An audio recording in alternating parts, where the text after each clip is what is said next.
培养选手正确的运动态度哈，不要让他们为了胜利，球员就可以耍大牌，就可以去赌博，就可以放水，就可以偷懒，就可以不用认真训练，不是安内哈。培养选手正确的运动观念和态度，好，保护选手的形态健康，然后给选手更好的体质、更好的系统，还有更好的未来，会比得冠军还重要。当然了，得冠军我们还是会很高兴。一样，我们球迷的最重要的责任就是说在，球场上替我们的，或者是说在电视机前面，替我们的选手鼓舞加油。同时呢，我们一起让我们的体育培养体系更健全、更完整。不管你是在网络上发言，或者是说投给对体育政策关心的候选人也好，这样子的形式都可能可以保护我们的选手，让我们不要只是当少棒王国，或者是说当青棒、青少棒以及那个少棒的3冠王，而是我们要让更多的选手在大联盟发光发热。我以前就跟听众朋友讲过就是讲，进前有大联盟的球探跟我讲，台湾的选手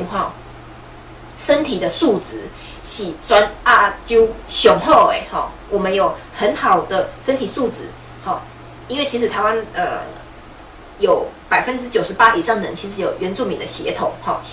表示我们的身体素质某些时候在亚洲是数1数2的。那咱是安怎这些原本有优异天分的选手能够延长他们的运动生命，让他们有更久的时间替台湾争光我是感觉这就重要的。好，我们先再来听一首歌，等一下再回来。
也必啊，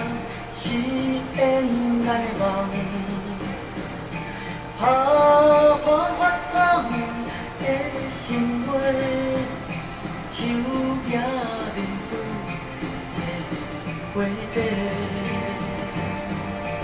不是歹徒才会行事，阮是冒险才会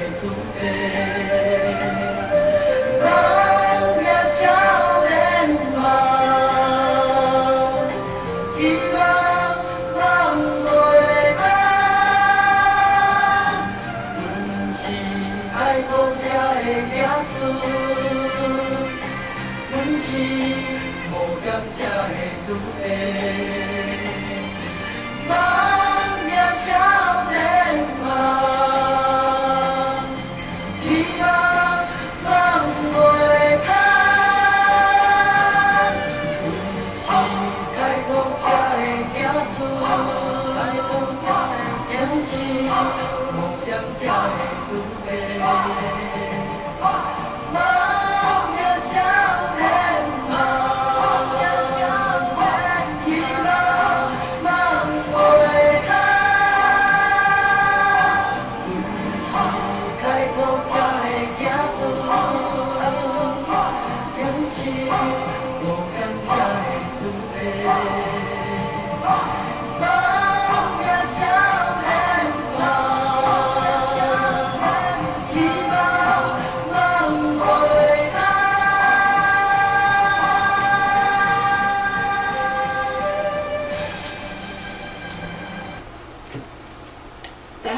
欢迎收听影子政府和绿色和平广播电台共同直播的有影上大声。今日是拜六严胜冠主持的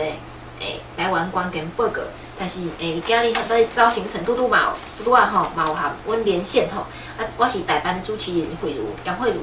啊，节目上尾一段甲大家分享一段最近全世界非常重要的一个青年的暴动，怎么说呢？大家一直觉得说，感觉英国是一个文明的国家，但是呢，伦敦英国的首都伦敦为8月6号开始一大群年轻人没有目的、没有意义，疯狂的抵英国市中心最精华的地段，然后放火、暴动、抢劫、偷东西啊！这两边年轻人很多是高学历的。甚至最小的高会11岁哦，甚至有英国的奥运形象大使、游泳冠军，也有家里面有几十亿身家的富家女，然后也有英国最顶尖大学、最顶尖研究所的硕士生、博士生、大学生，通通跑到街上，开始放火，甚至开车去碾路人，或者是说敲碎商店的玻璃，然后在抢东西，然后抢的东西还非常得意的把东西偷到的、抢到的、烧掉的东西po上网给大家看，然后去炫耀，然后大家会觉得说，怎么会有这样的事情呢？怎么会有这样的事情呢？英国不是人家都说英国不是一个绅士的国家吗？英国不是很多西方文明的起源地吗？那英国的社会福利不好吗？为什么也这块的代志也发生可是某些时候，我必须要跟大家讲说，这个东西。它现在已经不是只有在伦敦发生了，甚至在英国的曼彻斯特还有其他的都市，甚至转移到什么智利呀、以色列很多国家都开始年轻人的愤怒的暴动。那大家说之前的埃及的茉莉花革命这些，或者是说突尼西亚这些的革命，是为了推翻当地集权的政府。那英国不够民主吗？不够富裕吗？不够有钱吗？为什么这的少年人认为起来？然后做出人家觉得说是疯子、暴徒、犯罪者才会做出的行为甚至去杀人那跟警察对丢、放火，把 Sony 整个光碟厂烧光光没有人会理解为什么这些年轻的有大好未来的高知识分子会这样子做。问题是，对这些人来说讲得很清楚了